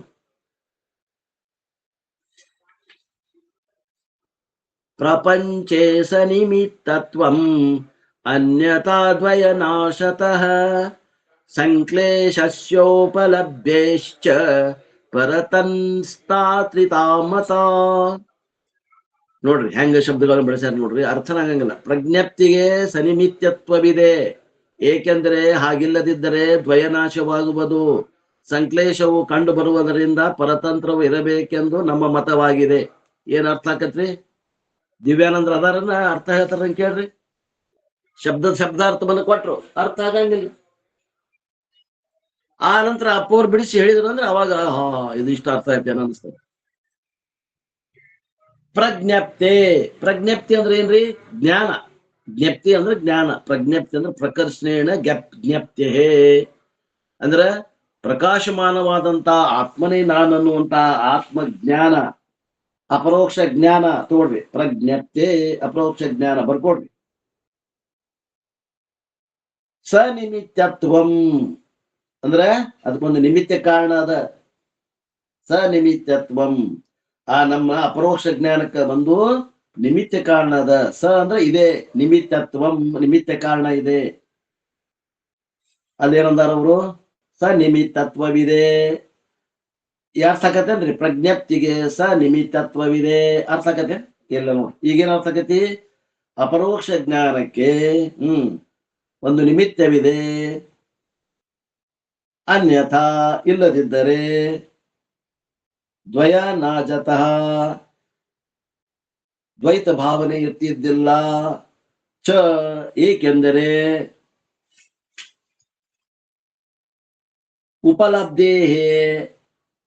ಉಪಲಬ್ಧೇಹೇ ಅಂದ್ರೆ ಅನುಭವಿಸುವವನು ಇರುವುದರಿಂದ. ಉಪಲಬ್ಧೇಹೇ ಅಂದ್ರೆ ಅನುಭವ. ಯಾರಿಗೆ ಅನುಭವ ಆಗ್ತದೆ ಅದಾನಿಲ್ರಿ. ಏನು? ಸಂಕ್ಲೇಶಸ್ಯ ನೋವು. ಕ್ಲೇಶಗಳು ಅಂದ್ರೆ ನೋವು, ಜನನ ಮರಣದ ಬಾಧೆ. ಎಷ್ಟದ ಬಾಧೆ? ಶಂಕರ ಹೇಳ್ತಾರ ನೋಡ್ರಿ, ನಿಜಗೊಂಡ್ರು ಎಷ್ಟು ಬಾಧೆಗಳದಾವ. ಎಲ್ಲವನ್ನ ಅನುಭವ ಮಾಡುವಂತ ಒಬ್ಬ ಅದಾನ ಇಲ್ಲೋ? ಅನುಭವ ಮಾಡಿಕೊಳ್ಳೋ ಒಬ್ಬ ಅದಾನ. ಪರತಂತ್ರಾಸ್ಥಿತಾಃ the existence of external objects as accepted by others. ಹೊರಗ ಜಗತ್ತು ಅದೇ ಅಂತ ಒಪ್ಪಿಕೊಳ್ಳುವಂತಹ ಜಗತ್ವಾದಿಗಳು ಅದಾರ. ಆದ್ದರಿಂದ ನಾವು ಒಪ್ಪಿಕೊಂಡಿದ್ದೇವೆ. Should be accepted. Knowledge should have an external cause, otherwise the dualist experience will not be there. ಏನ್ರಿ? ದ್ವೈತದ ಜ್ಞಾನ ಆಗ್ತದೆ. ದ್ವೈತದ ಜ್ಞಾನ ಆಗ್ತೈತೆ ಅಂತ ತಿಳ್ಕೊಂಡು ಹೊರಗಿನ ಜಗತ್ತದ ಅಂತ ತಿಳ್ಕೊಬೇಕಾಗ್ತದೆ. ಮತ್ತು ಮೇಲಾಗಿ ಏನದ, since there is experiencer of pain, ದುಃಖದ ಅನುಭವ ಮಾಡುವಂತ ಜೀವಿಗಳು ಅದಾರಲ್ರಿ ಜಗತ್ನಾಗ. ಆದ್ದರಿಂದ ಹೊರಗಡೆ ಒಂದು ವಸ್ತುಗಳು ಜಗತ್ತಿಗೆ ನಮಗ ದುಃಖವನ್ನು ಕೊಡುವಂತ ಹೊರಗೆ ಜಗತ್ತು ಅದ ಅಂತ ಬೇರೆಯವರು ಏನು ಒಪ್ಪಿಕೊಂಡಾರ ಅದನ್ನ ನಾವು ಒಪ್ಕೋಬೇಕಾಗ್ತದೆ. 24, 25ನೇ ಶ್ಲೋಕ ಅವ್ರು ಅಷ್ಟು ಕೂಡ ಹೇಳ್ಬಿಡ್ತಾರೆ. ಈಗ 24ರಿಂದ 28 ಮಟ 24, 25, 26, 27, 28 5 ಶ್ಲೋಕ. 5 ಶ್ಲೋಕದ ಅರ್ಥಗಳನ್ನು ಹೇಳ್ಬಿಡ್ತೇನೆ ನೋಡ್ರಿ. ಆಮೇಲೆ ಅದರದ ಸಾರಾಂಶ ಹೇಳ್ತಾರೆ. 25 ಪ್ರಜ್ಞಪ್ತಿ ಸನಿಮಿತ್ತತ್ವಂ ಇಷ್ಯತೆ ಯುಕ್ತಿ ದರ್ಶನಾತ್ ನಿಮಿತ್ತಸ್ಯ ನಿಮಿತ್ತತ್ವಂ ಇಷ್ಯತೆ ಭೂತ ದರ್ಶನಾತ್. ಪ್ರಜ್ಞಪ್ತಿಯು ಸನಿಮಿತ್ತವಾಗಿರಬೇಕೆಂದು ಯುಕ್ತಿಯನ್ನು ಕಂಡದ್ದರಿಂದ ಒಪ್ಪಿರುತ್ತೀಯೇ. ನಿಮಿತ್ತವು ನಿಮಿತ್ತವಲ್ಲವೆಂದು ಭೂತ ದರ್ಶನದಿಂದ ನಾವು ಒಪ್ಪಿರುತ್ತೇವೆ. ಇಲ್ಲಿ ಶಬ್ದಾರ್ಥಗಳನ್ನು ಹೇಳ್ತಾರೆ ನೋಡ್ರಿ. 25ರಾಗ ಯುಕ್ತಿ ದರ್ಶನಾತ್, ಯುಕ್ತಿಯ ದೃಷ್ಟಿಯಿಂದ ಬರ್ಕೊಡ್ರಿ. ಯುಕ್ತಿ ದರ್ಶನಾತ್ ಅಂದ್ರೆ ಯುಕ್ತಿಯ ದರ್ಶನದಿಂದ. ಪ್ರಜ್ಞಪ್ತಿ ಜ್ಞಾನವು, ಸನಿಮಿತ್ತತ್ವಂ ಒಂದು ಕಾರಣವಾಗಿದೆ, ಈಶ್ಯತೆ ಇದು ಹೀಗೆಂದು ಒಪ್ಪಿಕೊಳ್ಳಬೇಕಾಗುತ್ತದೆ. ಭೂತ ದರ್ಶನಾತ್, ಭೂತ ದರ್ಶನಾತ್ ಅಂದ್ರ ಸತ್ಯದ ದೃಷ್ಟಿಕೋನದಿಂದ ನೋಡಿದಾಗ. ನಿಮಿತ್ತಸ್ಯ ಈಶ್ಯತೆ, the external cause should be accepted as, ಹೊರಗಿನ ಕಾರಣವನ್ನ ಏನಂತ ಒಪ್ಕೋಬೇಕಂದ್ರ ಅನಿಮಿತ್ತತ್ವಂ, ಅದಕ್ಕೆ ಏನೂ ಕಾರಣ ಇಲ್ಲ ಅಂತ ಒಪ್ಕೋಬೇಕಾಗ್ತದ. ನಾ ಹೇಳಿದ್ದನ್ನು ಬರ್ಕೊಂಡು ಹೋದ್ರ ಅರ್ಥ ಆಗ್ತದ, ಇಲ್ಲ ಅಂದ್ರೆ ನಿಮ್ಗೆ ಏನೂ ಅರ್ಥ ಆಗಂಗಿಲ್ಲ. 26ನೇ ಶ್ಲೋಕ ಆ ಸಾರಾಂಶ ಹೇಳಿದಾಗ ಎಲ್ಲರಿಗೂ ಅರ್ಥ ಆಗ್ತದೆ. ಚಿತ್ತಂ ನ ಸಂಸ್ಪೃಶತಶ್ಚ ಶತರ್ಥಂ ನಾರ್ಥಾಭಾಸಂ ತಥೈವ ಚ ಅಭೂತೋ ಹಿ ಯತಶ್ಚಾರ್ಥೋ ನಾರ್ಥಾಭಾಸಸ್ತತಃ ಪೃಥಕ್. ಏನ್ ಹೇಳ್ತಾರೆ ಇಲ್ಲಿ? 26ನೇದು ಚಿತ್ತಂ ಸಂಸ್ಪೃಶತಿ ಅಂದ್ರ ಆ ಅರಿವು ಏನದ, ಅರಿವು ಮುಟ್ಟುತ್ತದೆ. Contacts neither A real object ನಾರ್ ಅನ್ ಅಪಿಯರೆಂಟ್ ಆಬ್ಜೆಕ್ಟ್. ಅದು ಮುಟ್ಟುವುದಿಲ್ಲ ಅಂತ ಅರ್ಥ. ನ ಅರ್ಥ ಮುಂದೆ ನ ಐತಿ. ಆ ಅರಿವು ಆ ವಸ್ತುವಿಗೆ ಮುಟ್ಟುವುದು ಇಲ್ಲ, ಅಥವಾ ಕಣ್ಣಿಗೆ ತೋರುವಂತಹ ವಸ್ತುವಿಗೂ ಮುಟ್ಟುವುದಿಲ್ಲ. ಯಾಕಂದ್ರೆ ಅರ್ಥ ಅಭೂತಃ, the real object is non existent. ನಿಜವಾದ ವಸ್ತು ಅನ್ನೋದೇ ಇಲ್ಲ. ನಾನ್ ಅಪರೆಂಟ್ ಆಬ್ಜೆಕ್ಟ್ ಅಥವಾ ಮಿಥ್ಯಾ ಪ್ರತೀತಿಯಾಗಿ ತೋರುವಂತಹ ವಸ್ತುನೇ ಇಲ್ಲ. ಇನ್ನೊಂದು ವಸ್ತು ಇಲ್ಲ, ಬ್ರಹ್ಮನ ಬಿಟ್ರೆ ಬೇರೆ ವಸ್ತುನೇ ಇಲ್ಲ.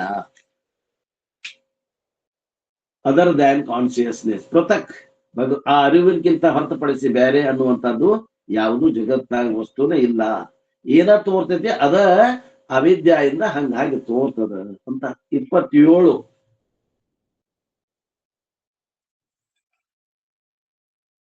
ನಿಮಿತ್ತಂ ನ ಸದಾ ಚಿತ್ತಂ ಸಂಸ್ಪೃತ್ಯ ಶತಿ ದ್ವಸೂತ್ರಿಷು ಅನಿಮಿತ್ಯೋ ವಿಪರ್ಯಾಸಃ ಕಥಂ ತಸ್ಯ ಭವಿಷ್ಯತಿ. ಚಿತ್ತವು 3 ಹಾದಿಗಳಲ್ಲಿ ಯಾವಾಗಲೂ ನಿಮಿತ್ತವನ್ನು ಮುಟ್ಟುವುದೇ ಇಲ್ಲ. ಅದಕ್ಕೆ ನಿಮಿತ್ತವಿಲ್ಲವೆಂಬುವುದೇ ವಿಪರ್ಯಾಸವೆಂಬುದು ಹೇಗೆ ಆದೀತು? Conscious doesn't contact any object. ಆ ಅರಿವು ಯಾವ ವಸ್ತುವನ್ನು ಮುಟ್ಟುವುದಿಲ್ಲ. In all the 3 periods of time, 3 ಕಾಲದಲ್ಲಿ, ಭೂತಕಾಲ, ವರ್ತಮಾನ ಕಾಲ, ಭವಿಷ್ಯತ್ ಕಾಲದಲ್ಲಿ ಆ ಅರಿವು ಅನ್ನೋದು ಯಾವ ವಸ್ತುವನ್ನು ಮುಟ್ಟುವುದಿಲ್ಲ, ಸಂಪರ್ಕಕ್ಕೆ ಬರುವುದಿಲ್ಲ. How can there be an error? ಹಂಗಾದ್ರೆ ಅಲ್ಲೇ ಹೆಂಗ ತಪ್ಪು ತಿಳುವಳಿಕೆ ಉಂಟಾಗ್ತದ? On the part of that consciousness without an object. ಆ ವಸ್ತುನೇ ಇಲ್ಲ ಅಂದ್ರೆ ಅಲ್ಲಿ ತಪ್ಪು ತಿಳುವಳಿಕೆ ಹೆಂಗ್ ಉಂಟಾಗ್ತದ ಅಂತ ಕೇಳ್ತಾನ. 28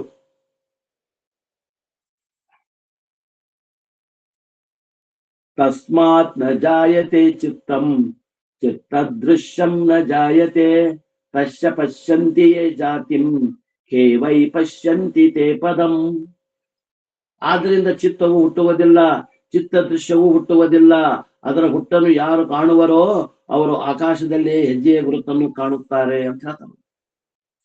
Therefore, an object of consciousness is not born. ಆ ಒಂದು ಅರಿವಿಗೆ ವಿಷಯವಾದಂತಹ ವಸ್ತು ಎಂದೂ ಹುಟ್ಟೇ ಇಲ್ಲ. ನಾರ್ ಇಸ್ ದ ಕಾನ್ಶಿಯಸ್ ಬಾರ್ನ್. ಆ ಅರಿವು ಕೂಡ ಹುಟ್ಟೇ ಇಲ್ಲ. ಮತ್ ಯಾರು ಆ ಅರಿವು ಹುಟ್ಟೇತಿ ಅಂತ ನೋಡ್ತಾರ ಅಂತಂದ್ರ ಅವ್ರು ಏನ್ ನೋಡಕತ್ತಾರ ಅಂದ್ರ ಆಕಾಶದಲ್ಲಿ ಹೋದವರ ಪಾದಗಳ ಗುರುತನ್ನ ನೋಡಕತ್ತಾರ ಅಂತ ತಿಳ್ಕೊಬೇಕು ಅಂತ ಹೇಳ್ತಾರೆ. ಅಂದ್ರ ಅಸಾಧ್ಯವಾದ ಮಾತನ್ನ ಹೇಳಾಕತ್ತಿಪ್ಪ ನೀನು ಅಂತ. ಈ 24ರಿಂದ 28ನೇ ಶ್ಲೋಕದ ಅರ್ಥವನ್ನ ಈಗ ನೋಡೋಣ. 45.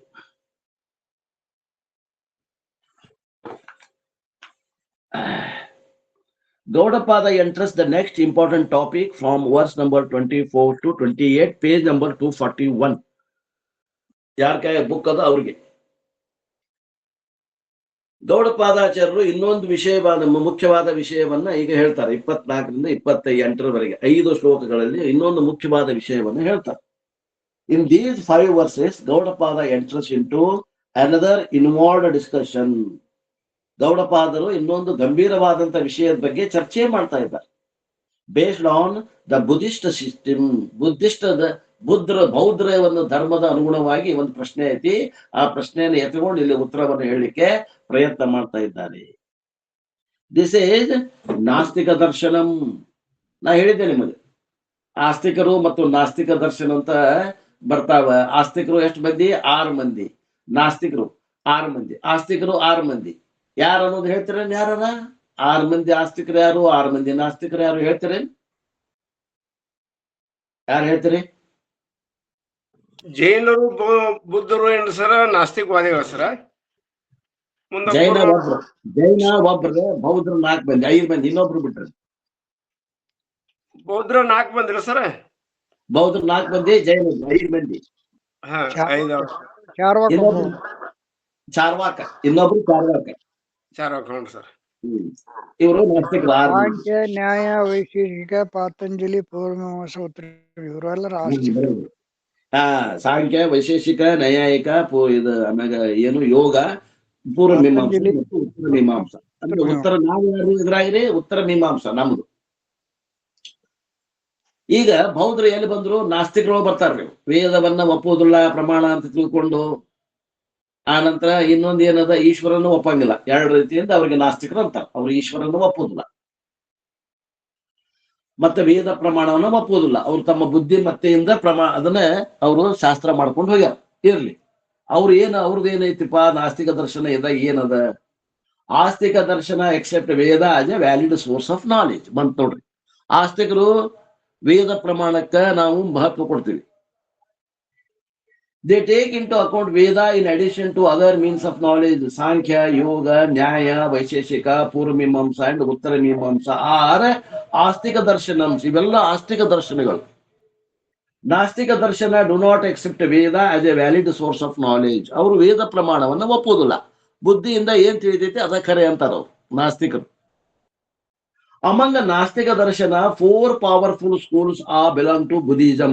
ಬುದ್ಧ ಧರ್ಮಕ್ಕೆ ಬಂದ ಸಂಬಂಧಪಟ್ಟವರು ಒಂದೇ ಆದ್ರೂ ಕೂಡ ಅದ್ರೊಳಗ ಭೇದದ 4 ಮಂದಿ ಮಾಡ್ಯಾರ. ಅದ್ರಾಗ ಸೌಂತ್ರಾಂತಿಕ, ಆಮ್ಯಾಗ ಅವ್ರಿಗೆ ಮಾಧ್ಯಮಿಕ, ಯೋಗಾಚಾರ್ಯ, ವೈಭಾಷಿಕ, ಸೌಂತ್ರಾಂತಿಕ ಅಂತ ಮಾಡ್ತಾರ. ಅದನ್ನ ಹೇಳ್ತಾರ ನೋಡ್ರಿ ಮುಂದೆ. ದೋಸ್ ಆರ್ ಸೌಂತ್ರಾಂತಿಕ ದರ್ಶನಂ, ವೈಭಾಷಿಕ ದರ್ಶನಂ 2, 3 ಯೋಗಾಚಾರ್ಯ ದರ್ಶನಂ 3, 4 ಮಾಧ್ಯಮಿಕ ದರ್ಶನಂ 4. The main differences among these 4 systems that are relevant for our discussion are the following. ಈ 4 ಬೌದ್ಧರಲ್ಲಿ ನಾವು ಯಾವ ವಿಷಯವನ್ನ ಈಗ ನಾವು ಚರ್ಚೆ ಮಾಡಬೇಕು ಅಂದ್ರೆ, ಒಂದೇದು system number 1 says that real external world exists which is proved by direct perception. ಒಂದೇದಾವ ಏನಂತಾನ್ರಿ? ಸೌಂತ್ರಾಂತಿಕ ದರ್ಶನದವ ಏನಂತಾನ ಬೌದ್ಧ, ಹೊರಗ ಜಗತ್ತು ಕಾಣಕತ್ತದ ಕಣ್ಣಿಗೆ, ಅದು ಇಲ್ಲ ಅಂತೀಯಲ್ಲ ನೀನು, ಹೆಂಗ ಇಲ್ಲ ಅಂತಿದಿ? ಹೊರಗೆ ಕಾಣಕತ್ತಿಲ್ಲ ಜಗತ್ತು, ಹೊರಗ ಕಾಣ್ತತಿ ಅಂದ್ರ ಜಗತ್ತು ಐತ್ ಅನ್ಬೇಕು ಅನ್ನುವ ಇವ ಸೌಂತ್ರಾಂತಿಕ ದರ್ಶನ ಬೌದ್ಧದ. ಇವ ಒಂದೇದಾವ. ಇನ್ನು 2ನೇದಾವ ಅದ ನೋಡ್ರಿ, ಯಾರು? ವೈಭಾಷಿಕ. ಅವ ಏನಂತಾನಂದ್ರ system number 2 says that a real world outside exists but it is proved by inference. ಅವ ಏನಂತಾನ್ರಿ, ನಿಜವಾದ ಜಗತ್ತು ಹೊರಗ ಐತಲ್ಲ, ಅದು ಹೊರಗಿದ್ದು ಅನುಮಾನ ಪ್ರಮಾಣದಿಂದ ಗೊತ್ತಾಗ್ತೈತಿ ಅಂತ. ನಾವು ಅನುಮಾನ ಪ್ರಮಾಣ ಎಲ್ಲಿ ಉಪಯೋಗ ಮಾಡ್ತೇವೆ ಅಂದ್ರ ಪ್ರತ್ಯಕ್ಷ ಕಾಣದೇ ಇದ್ದಾಗ ನಾವು ಅನುಮಾನ ಪ್ರಮಾಣ ಉಪಯೋಗ ಮಾಡ್ತೀವಿ. ನಾವೆಲ್ಲ ಉಪಯೋಗ ಮಾಡ್ತೀವಿ ಅಂತಂದ್ರ ಪರ್ವತಃ ವನ್ಯಮಾನ ಧೂಮ್ರವತ್ವಾತ್ ಯಥಾ ಮಹಾನಸ. ಪರ್ವತದ ಆ ಕಡೆ ಭಾಗದಾಗ ಬೆಂಕಿ ಬಿದ್ದದ, ನಮ್ಗೆ ಬೆಂಕಿ ಕಾಣಗತ್ತಿಲ್ಲ. ಬೆಂಕಿ ಕೂಡ ಅವಿನಾಭಾವ ಸಂಬಂಧ ಇರುವಂತ ಹೊಗೆ ನಮಗ ಪರ್ವತದ ಮ್ಯಾಗ ಹೋಗುದು ಕಾಣಾಗತ್ತೈತಿ. ಆ ಹೊಗೆಯನ್ನ ನೋಡಿ ಆ ಹೊಗೆ ತಳಗ ಬೆಂಕಿ ಇರಬೇಕು ಅಂತ ನಾವು ಊಹಾ ಮಾಡ್ತೀವಿ. ಅವ ಹಂಗ ಊಹಾ ಮಾಡಂಗಿಲ್ಲ. ಪ್ರತ್ಯಕ್ಷವಾಗಿ ಕಂಡ್ರು ಜಗತ್ ಅದ ಹೊರಗ, ಪ್ರತ್ಯಕ್ಷ ಕಾಣೋದ್ರಿಂದ ಜಗತ್ ಅದ ಅಂತ ಊಹಾ ಮಾಡಕತ್ತಾನ. ಇಲ್ಲಿ ಅನುಮಾನ ಪ್ರಮಾಣ ತೊಳಗತ್ತ. ಇವ ಎರಡನೇದವ. The world must be there because I am experiencing it ಅವ ಅಂತಾನ. ನನಗ ಅನುಭವಕ್ಕೆ ಬರಾಕತೈತಿ ಅಂದ್ರೆ ಜಗತ್ ಹೊರಗದ ಅಂತ ನಾವು ಪ್ರತ್ಯಕ್ಷ ಒಪ್ಪೋದಿಲ್ಲವ, ಅನುಮಾನ ಪ್ರಮಾಣ ಒಪ್ತಾನ. ತಿಳ್ಕೊಡ್ರಿ, ಬಹಳ ಸೂಕ್ಷ್ಮದ. The world must be there because I am experiencing it. ಜಗತ್ ಯಾಕೆ ಐತಿ ಅಂತ ಕೇಳಿ ಏನಂತಾನ್ರಿ ಅವ? ನನಗ ಅನುಭವಕ್ಕೆ ಬರಾಕತೈತಿ, ನನಗೆ ಗೊತ್ತಿಲ್ಲ ಜಗತ್ ಐತಿ ಅಲ್ಲ ಗೊತ್ತಿಲ್ಲ, ನನಗ ಅನುಭವಕ್ಕೆ ಬರಾಕತೈತಿ ಅಂದ್ರೆ ಜಗತ್ ಅದ ಅಂತೇನೆ ಅನುಮಾನ ಪ್ರಮಾಣದಿಂದ ಹೇಳ್ತಾನವ.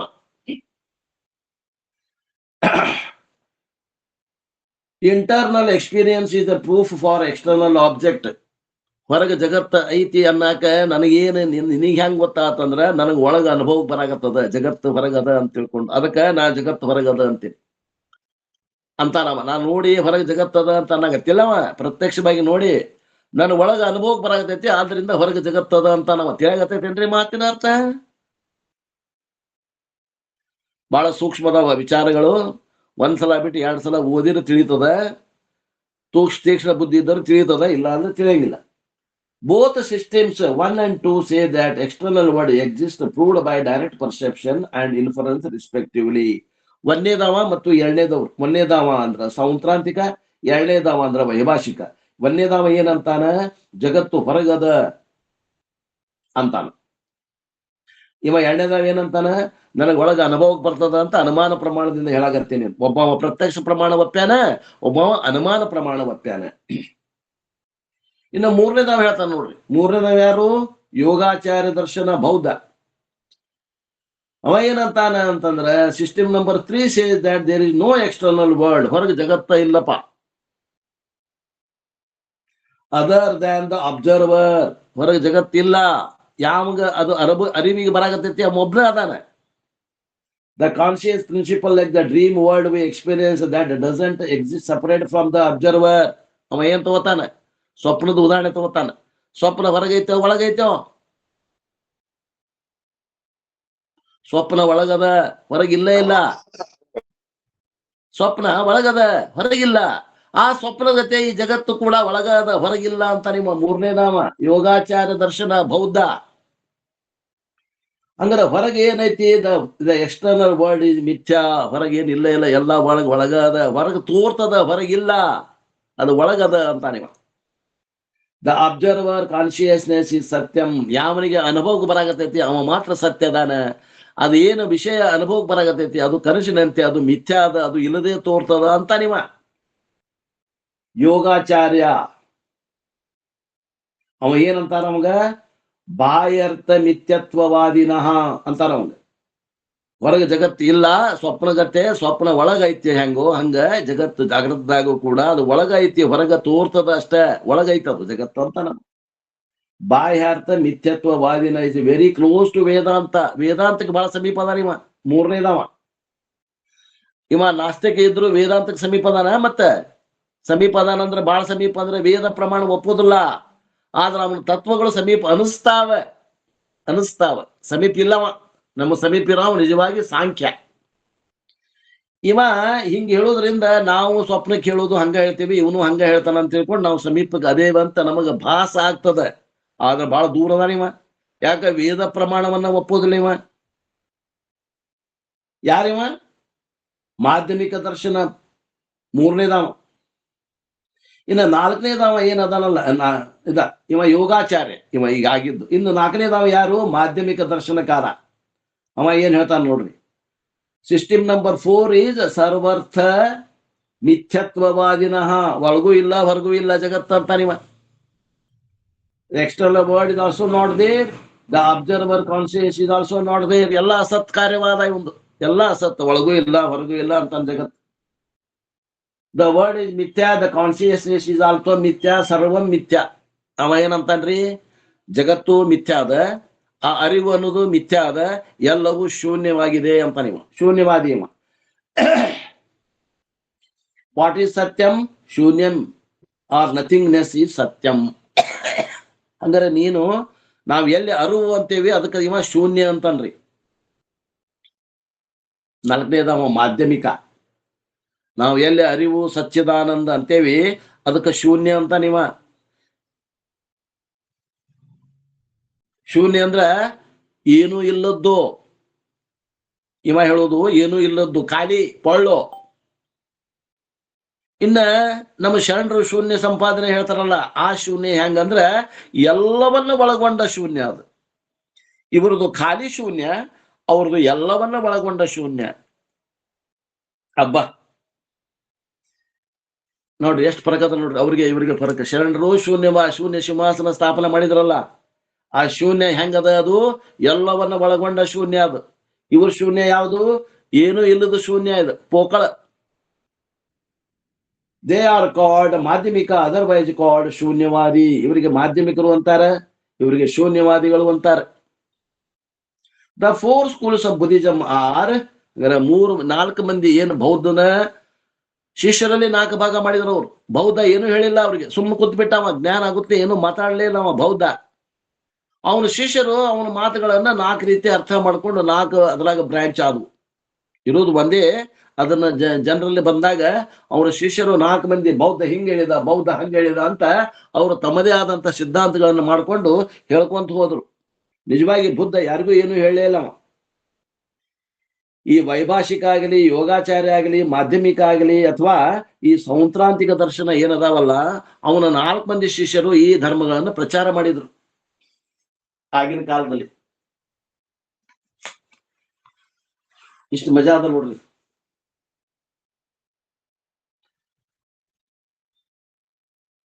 The 4 schools of Buddhism are, ಏನ್ ಈಗ ಅವನ್ನ ಹೇಳ್ತಾರೆ, ಇನ್ನೊಮ್ಮೆ ಹೇಳ್ತಾರೆ ನೋಡ್ರಿ.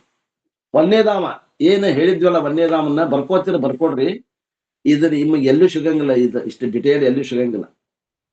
ಬಹಳ ಮಂದಿ ಹೇಳೋರಿಗೆ ಗೊತ್ತಿಲ್ಲ ಏನ್ರಿ, ಬಹಳ ಮಂದಿ ಹೇಳೋರಿಗೆ ಗೊತ್ತಿಲ್ಲ. ಎಲ್ಲೆಲ್ಲಿ ಯಾರ್ಯಾರು ಎಲ್ಲೆಲ್ಲಿ ಅದಾರ ಅನ್ನೋದು ಗೊತ್ತಿಲ್ಲ.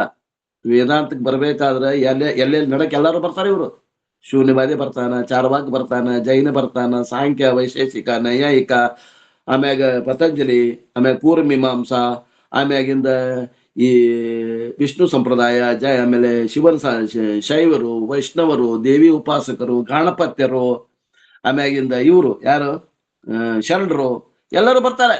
ಎಲ್ಲರನ್ನ ದಾಟೆ ನಾವು ವೇದಾಂತಕ್ಕೆ ಬರ್ಬೇಕಾಗ್ತದೆ. ಆತ್ಮೀಯರೇ, ಎಲ್ಲರೂ ನಮ್ಗೆ ಸಹಾಯ ಮಾಡ್ತಾರೆ. ನಮ್ ಮುಂದೆ ಹೋಗ್ಲಿಕ್ಕೆ ದಾರಿ ದೀಪ ಆಗಿ ನಿಂತಾರ ಅವರು. ಅವ್ರನ್ನ ವಿರೋಧ ಮಾಡೋದಲ್ಲ, ಅವ್ರದ್ದು ಏನೈತಿ ತಿಳ್ಕೊಂಡು ಮುಂದೆ ಹೋಗೋದದ ನಮ್ದು. ಕೊನೆಗೆ ಬಂದು ವೇದಾಂತಕ್ಕೆ ಬಂದು ನಿಂತ್ಕೊಂಡ್ ಬಿಟ್ರೆ ಎಲ್ಲರೂ ಅವ್ರು ನಮ್ಗೆ ದಾರಿ ದೀಪ ಆಗಿ ನಮ್ಗೆ ಮ್ಯಾಗ ಕಳ್ಸ್ಯಾರ. ನಮ್ಮ ಆ ಹಂತಕ್ಕೆ ಬರ್ಬೇಕಂದ್ರೆ ಅವ್ರು ಏನ್ ಪ್ರಿನ್ಸಿಪಲ್ ಅದಾವ ಅವನ್ನ ತಿಳ್ಕೊಂಡು ನಾವು ಅವನ್ನ ದಾಟಿ ಬರ್ಬೇಕಾಗ್ಯದ. ಯಾವನು ಬಿಡುವಂಗಿಲ್ಲ. ಎಲ್ಲವನ್ನ ಖರೆ ಅಂತ ತಿಳ್ಕೊಂಡು ಆಮ್ಯಾಗ ಬಿಟ್ಕೊಂತ ಬರೋದದ. ಸಾಧನೆ ಅಂದ್ರೆ ಹಿಂಗದ. ಒಂದೇ ನಿಖರವಾಗಿ ಇದ ಗಟ್ಮುಟ್ಟು ಹಿಡ್ಕೊಳ್ಳೋಂಗಿಲ್ಲ. ಎಲ್ಲವನ್ನು ಹಿಡ್ಕೊಳ್ಳೋದು ಬಿಡೋದು. ಕೊನೆಗೆ ಇದು ಬಂದ್ಮ್ಯಾಗ ಮುಂದೆ ಹಿಡ್ಕೊಳಕ್ ಏನು ಇಲ್ಲ. ಇದ ಕೊನೆಯದು ಸುಪ್ರೀಂ ಕೋರ್ಟ್ ಡಿಸಿಷನ್. ಇದು ಯಾವುದು? ವೇದಾಂತ. ಅದರಿಂದ ಎಲ್ಲರೂ ನಮ್ಗೆ ಸಹಾಯ ಮಾಡ್ತಾರ. ನಮ್ಗೆ ಬರ್ಲಿಕ್ಕೆ, ವೇದಾಂತಕ್ಕೆ ಬರ್ಲಿಕ್ಕೆ ಎಲ್ಲ ಮತವಾದಿಗಳು ಸಹಾಯ ಮಾಡ್ತಾರ. ನಮ್ಗೇನು ಅವರು ವಿರೋಧಿಗಳಲ್ಲ ಅಂತ ಮೊದಲೇ ಹೇಳ್ಬಿಟ್ಟಿಲ್ಲ. ಅದಕ್ಕೆ ಹೇಳ್ತಾರ ಅವರು, ಬಾಯ ಅರ್ಥ ಪ್ರತ್ಯಕ್ಷವಾದಿನಃ. ಒಂದೇದಾವ ಅರ್ಥ ಅಂದ್ರ ವಸ್ತುಗಳು, ಬಾಯ ಅಂದ್ರ ಹೊರಗೆ ಇದ್ದಂತ ವಸ್ತುಗಳು, ಜಗತ್ತಿನಲ್ಲಿ ಹೊರಗಿದ್ದಂತ ವಸ್ತುಗಳು ಪ್ರತ್ಯಕ್ಷ ಅದಾವ ಅನ್ನುವಂತ ವಾದ ಮಾಡುವವ ಇವ ಬಾಯ ಅರ್ಥ ಪ್ರತ್ಯಕ್ಷವಾದಿನಃ. ಇವ ಒಂದೇದಾವ. ಯಾರಿವ? ಸೌಂತ್ರಾಂತಿಕ. ಎರಡನೇದಾವ ವೈಭಾಷಿಕ ಅದಲ್ಲ. ಅವಾಗ ಇನ್ನೊಂದು ಹೆಸರು ಏನು? ಬಾಹ್ಯ ಅರ್ಥ ಅನುಮೇಯವಾದಿನಃ. ಪ್ರತ್ಯಕ್ಷ ಒಪ್ಪಾಗಲಿ, ಅನುಮಾನ ಪ್ರಮಾಣ. ಅನುಮೇಯವಾದಿನಃ, ಬಾಹ್ಯ ಅರ್ಥ ಅನುಮೇಯವಾದಿನಃ. ಎರಡನೇದಾವ. ಮೂರನೇದಾವ ಯಾರು? ಮೂರನೇದಾವ ಯೋಗಾಚಾರ್ಯ. ಅವಾಗೇನಂತಾರ? ಬಾಹ್ಯ ಅರ್ಥ ಮಿಥ್ಯತ್ವವಾದಿನಃ. ಆಮೇಲೆ ನಾಲ್ಕನೇದಾವ ಏನದಾರಲ್ಲ ಶೂನ್ಯವಾದಿ ಅಥವಾ ಮಾಧ್ಯಮಿಕ. ಅವಾಗೇನಂತಾರಂದ್ರ ಸರ್ವಾರ್ಥ ಮಿಥ್ಯತ್ವವಾದಿನಃ. ಒಳಗೂ ಇಲ್ಲ ಹೊರಗೂ ಇಲ್ಲ, ಎಲ್ಲವೂ ಶೂನ್ಯ. ಅರ್ಥ ಮೀನಿಂಗ್ ಥಿಂಗ್ಸ್. ಅರ್ಥ ಅಂದ್ರೆ ಏನ್ರಿ? ವಸ್ತುಗಳು. Gaudapad takes these four and make them debate, and therefore he will say he is correct. ಇವ್ರನ್ನ ಪೂರ್ವ ಪಕ್ಷಿಯಾಗಿ ಇಟ್ಕೊಂಡು ಗೌಡಪಾದರು ವಾದ ಮಾಡಕತ್ತಾರ. ಇವರೆಲ್ಲರೂ ಎದುರು ನಿಂತ್ಕೊಂಡ 4 ಮಂದಿ ಎದುರು ನಿಲ್ಸಾರಿ ಗೌಡಪಾದರು. ಅವ್ರದ್ದು ಏನು ವಾದ ಅದ ಅನ್ನುವಂಥದ್ದನ್ನ ಎಲ್ಲ ತಿಳಿಸಿಕೊಟ್ಟಾರ. ಈಗ ಇಷ್ಟು ಬೆಳಕಿದ್ದಾಗ ಇಷ್ಟನ್ನ ಜ್ಞಾನವನ್ನ ಮಾಡ್ಕೊಂಡು ಈಗ ಒಂದೊಂದು ಶ್ಲೋಕವನ್ನು ನೋಡಿದ್ರೆ ಒಂದೊಂದು ಶ್ಲೋಕಕ್ಕ ಅವರು ಬರ್ತಾರ, ತಮ್ಮ ವಾದವನ್ನು ಹೇಳ್ತಾರ, ಅವ್ರದ್ದು ಏನು ದೋಷ ಅದ ತೋರಿಸ್ತಾರ, ಗೌಡಪಾದರು ತೋರಿಸ್ತಾರ.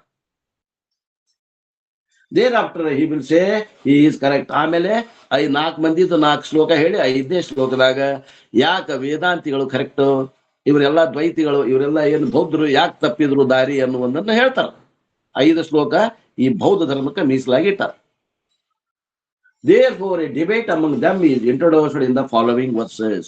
ಆ ಬೌದ್ಧರಲ್ಲಿದ್ದಂತ 4 ಪ್ರಭೇದಗಳೊಂದಿಗೆ ವಾದ ವಿವಾದ ಮಾಡಲಿಕ್ಕೆ ಈ 4 ಶ್ಲೋಕಗಳು ಮತ್ತು ಕೊನೆಯದು ವೇದಾಂತದ ನಿಲುವನ್ನು ತಿಳಿಸಲಿಕ್ಕೆ 5ನೇ ಶ್ಲೋಕ 24ರಿಂದ 28ರವರೆಗೆ ಈ ವಿಚಾರ ನಡೆಯುತ್ತದೆ. ಇಷ್ಟೊಂದು ಪೂರ್ವಭಾವಿಯಾಗಿ ಈ 4 ಮಂದಿ ಮತವಾದಿಗಳನ್ನ ತಿಳ್ಕೊಂಡ್ರೆ ಮುಂದೆ ಏನ್ ಅನ್ನೋದು ನಮ್ಗೆ ತಿಳಿತದ ಅಂತ ಹೇಳ್ತಾರ.